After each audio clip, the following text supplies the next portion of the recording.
So we're just going to go over the last part of the game as a separate section. Sorry about that. Then that'll be it. So, pretty much at this point in time, they have Baron buff. Should just move Fiora into the side lane and continue to 4-1. Although there is the option to dive. A lot of times when you pick Alistar, you can just use Alistar as a zoning tool, have him pop ultimate, walk up on the wave, and just keep people away from the wave clear and just burn down the turret. Also, since Alistar has flash right now, they can also make flash plays on whoever is overextending and blow them up. They'll most likely want to kill Stixxay or Darshan, since neither one of them are extremely mobile. It'd be a little bit harder to get on Huni in this situation because he has a lot of outplay potential. So I do like that they're using high, stand forward, kind of zone everyone out. Oh, and they do catch Darshan with the flash, and he ends up using GP ultimate. So they won't have GP ultimate if he does res for a elongated fight. And Rush kind of walks on the wrong side, so he gets blown up. I do like that High is willing to trade himself for carries just so that they can kill people. It looks like Stixxay now is just going in with balls. They're just burning everyone down that they can. Maybe if they kill all four of them, there is an opportunity to end if they have a big enough wave.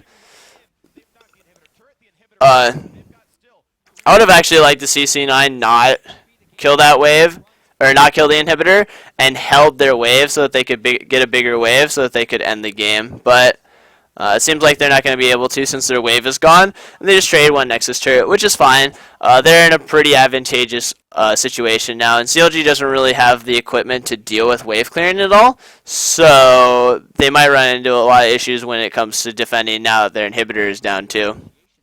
Another thing too is C9, although they're probably most likely going to split the map, another option if they really want to end the game rather than try to get all three inhibitors is to move balls into the mid lane and just constantly have balls push in the mid lane and threaten from behind while C9 is sieging, and that way if they don't respect the balls positioning, they could potentially either kill all of them or have balls just actually straight up end the game.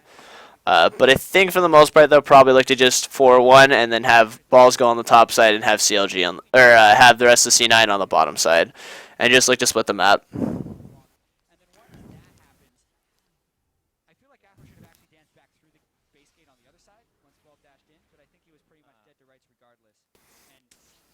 So it doesn't seem like C9 is doing that, actually. They're just kind of splitting the map right now, having balls on the farthest point of the lane. He does have TP right now. And one of the things, too, that CLG kind of has trouble doing right now is actually engaging. They really don't have very much engage outside of using GP Ultimate and Trundle Pillar. So the 4-1 is really, really potent in this regard, since CLG isn't equipped with very good engage to force fights 4v5. It's pretty much the one problem with TP, is that it takes a long time to channel. And so if you can start a fight before the TP finishes and get a critical kill on a critical target, then TP isn't even of relevancy. But because CLG doesn't really have any ways to engage, they kind of just have to deal with all of their waves crashing all at once. And I think it's actually a mistake to move Stixxay into mid lane to clear the wave. Pretty much should just be having GP bounce between top and mid, and just kind of use barrels, since without Stixxay there, it kind of leaves their turret threatened to be killed. And Stixxay definitely shouldn't use culling there. He should have waited for the next wave to use culling.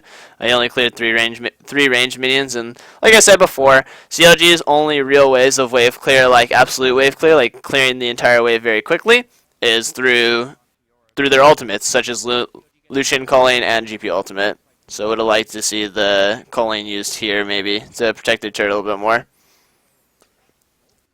Well, I do like that Trundle is constantly using the pillar every time the wave crashes, so that they can feel less comfortable in terms of pressuring the turret.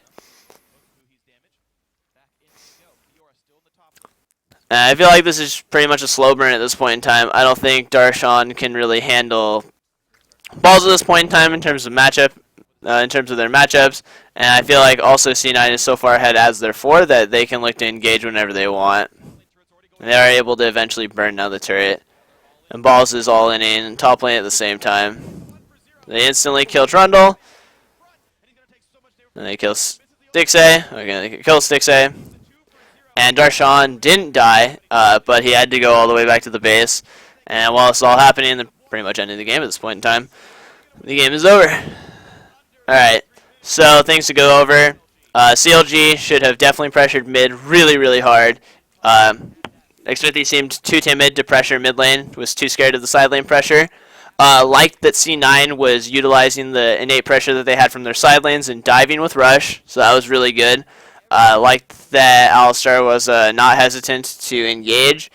A little questionable in terms of the Trundle pick, although I understand the purpose of it with zone control and matchup. I would have definitely liked to see something more like a Janna or something that would have been able to give them disengage, or something that could have given them engage or pick. Maybe a Morgana or a Thresh to move around with the Elise and LeBlanc could set up kills over and over again. That also would have given them a lot more siege pressure, so if they started to win the game, that they could group and try and hit someone with a skill shot that CCs them and then score kills. Because currently the only way CLG really won is through 5v5 teamfight if they weren't super far behind. Yeah, overall, good game by C9. Yeah, and that's it. That's it for this VOD review. Thanks for watching.